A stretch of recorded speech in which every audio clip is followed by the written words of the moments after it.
Hey everybody, it's author MD New. Welcome back to my writing tips and tricks for authors.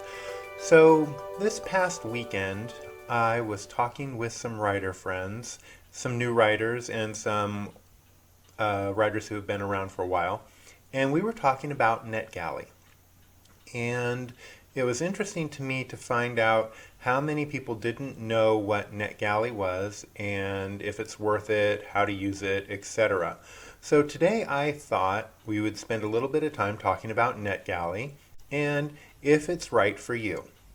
But before we jump into that, I invite you to please like this video and subscribe to my channel because I always post writing tips and tricks for authors.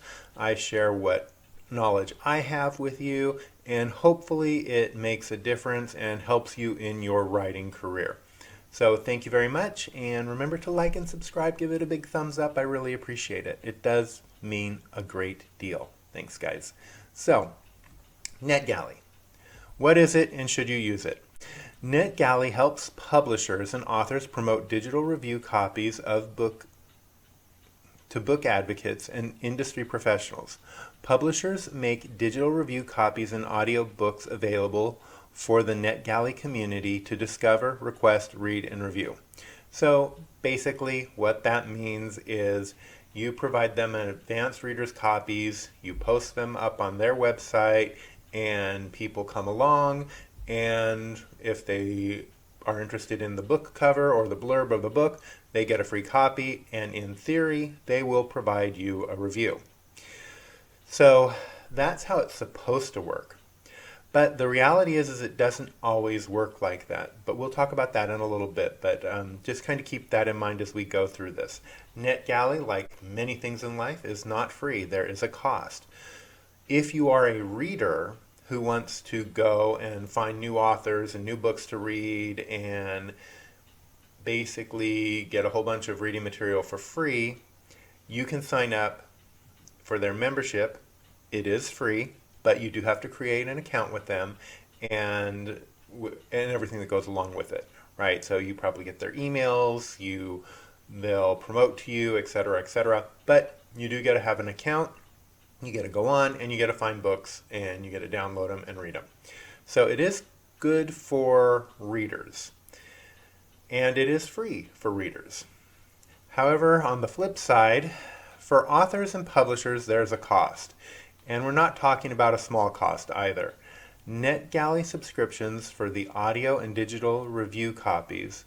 This is for publishers, so people who will pump out more than four titles a year. Now, by title, I mean book. So even if it's a short story of 1,000 words, or if it's a novel of 120,000 words, that is one title, and that is what you would get to post on there. But you get 4 books a year, or I'm sorry, this is for the NetGalley subscription for the publishers, is for more than 4 books a year. But you have to contact them directly for their pricing. So they don't typically share that out, at least that I could find. Now, where this is going to affect most of you is if you're an author and you want to know, okay, how much is it going to cost me and what do I have to do? So for regular authors who like I said, publish 1 to 4 books per year, they have an option called pay per title.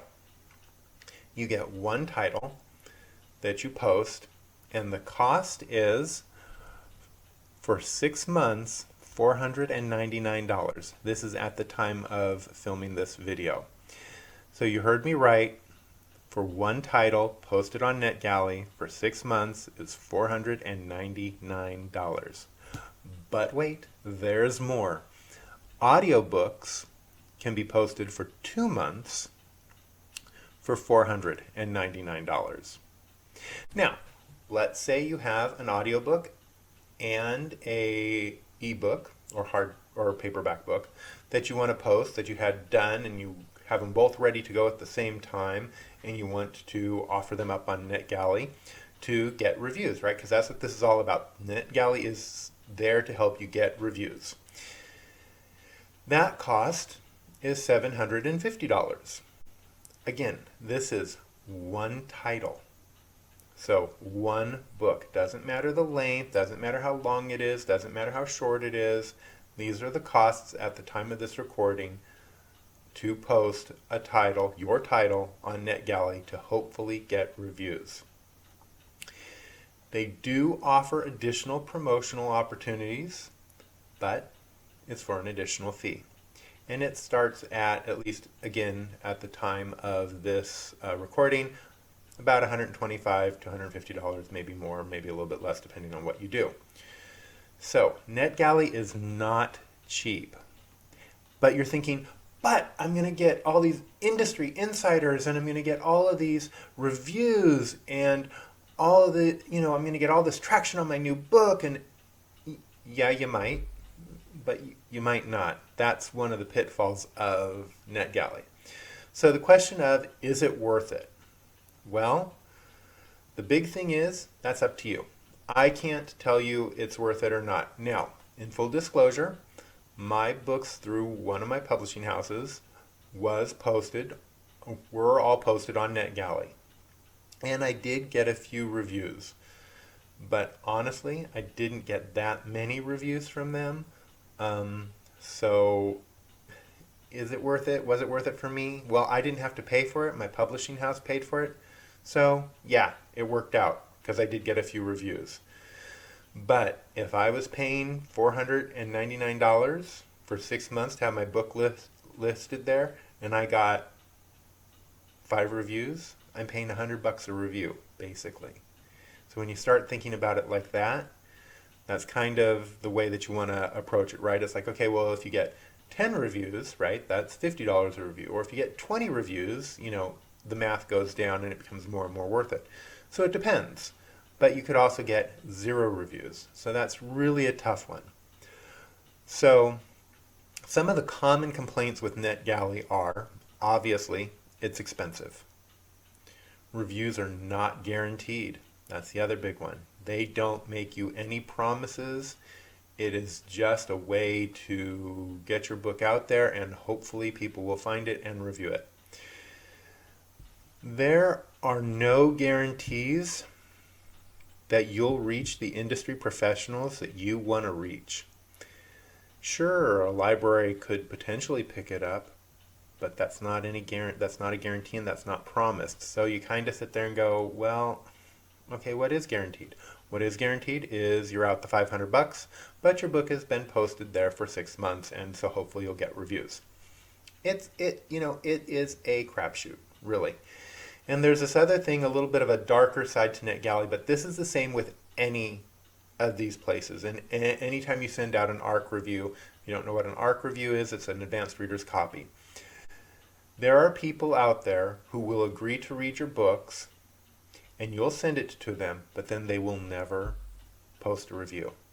I call these people freebie hunters because they love the freebies and they're out there and they'll hunt for any freebie they can get, and then they don't leave a review. Now, when it happens to me, I'll make a note of the person and I won't send it to them anymore. It's like, no, you never posted a review, so if you post a review, then yeah, I'll happily send you another copy of a different book. But for me, I keep track of that. Not everybody does. Some people do, some people don't. It's up to you. But yeah, so for freebie hunters, you have to be wary of them no matter where you go. So I don't want you to think that I'm bashing NetGalley, because I'm really not. This is all about the information here. There are good sides to it. There are bad sides to it. There are, like everything, alternatives. And what I'm going to do is I will leave links to everything. So I'll leave links to NetGalley and every other option that I have in today's video down in the description below, so you can make up your own mind. But these are some other options. These are some alternatives to NetGalley. One, you can do independent book reviews. Basically what that is you email all of your friends and family and people that you know, and you get them to leave reviews for your book. You send them a free copy of the book. You ask them to leave the review. Oh, when you are asking them to leave a review, and this is important, have them post their reviews, if they're willing to do it, on Amazon, on Barnes & Noble, and on Goodreads. These are the three most common places people go to learn about books and read the reviews. So if you can get reviews left on those three sites, excellent. Um, but if they're only willing to do it on Amazon or whatever, that's fine too. Never turn down a review. It just helps to ask them, hey, if you can post it on, Amazon, on Barnes and Noble, on Goodreads, and anywhere else they want to do it. They can leave it on iTunes. If it's an audiobook, you can leave it on Audible. So, keep that in mind and remind them. So now back to the alternatives for NetGalley to think about. So, as I already said, you have independent book reviews. Those are asking everybody you know to send them. And don't be afraid to reach out to media people, newspapers, Publishers Clearinghouse. Well, I'll talk about them a little bit later. But, anything that you can think of, send them an email. Let them know. The worst they can say is no. Big deal. Another review site option is Clarion Reviews. I'll leave the link down below.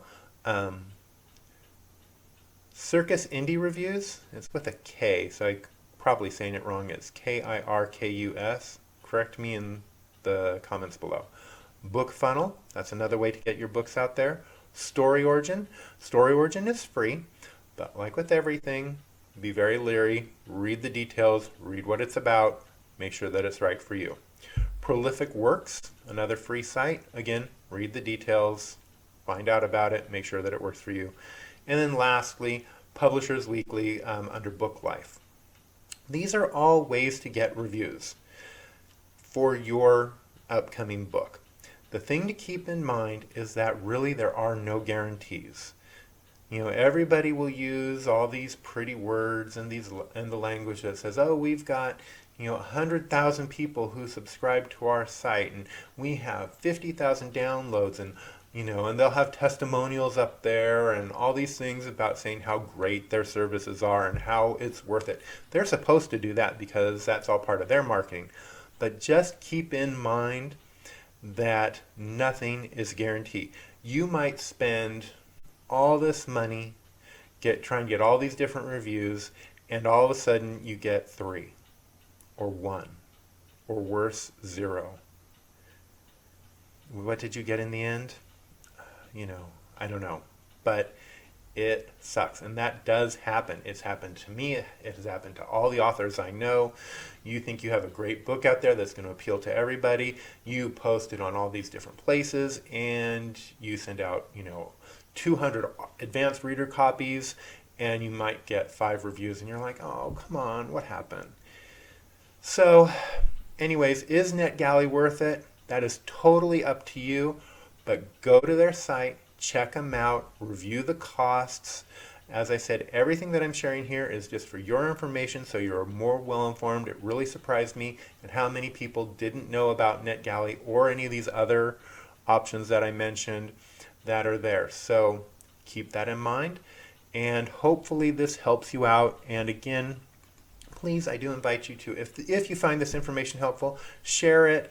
Drop a comment down below. Give me a big old thumbs up. Let me know that you are here. Say hey, I like Winnie the Pooh who watches you in all these videos. I should do something with that somehow. I don't know, I have to figure that out. I'm limited with the video technology I have. Anyways, so I've been author MD New. Thank you so much for joining me today on my tips and tricks for writers as we talked a little bit about NetGalley. I hope this information helps, and we'll see you again real soon. Have a great day, everybody. Take care. Bye.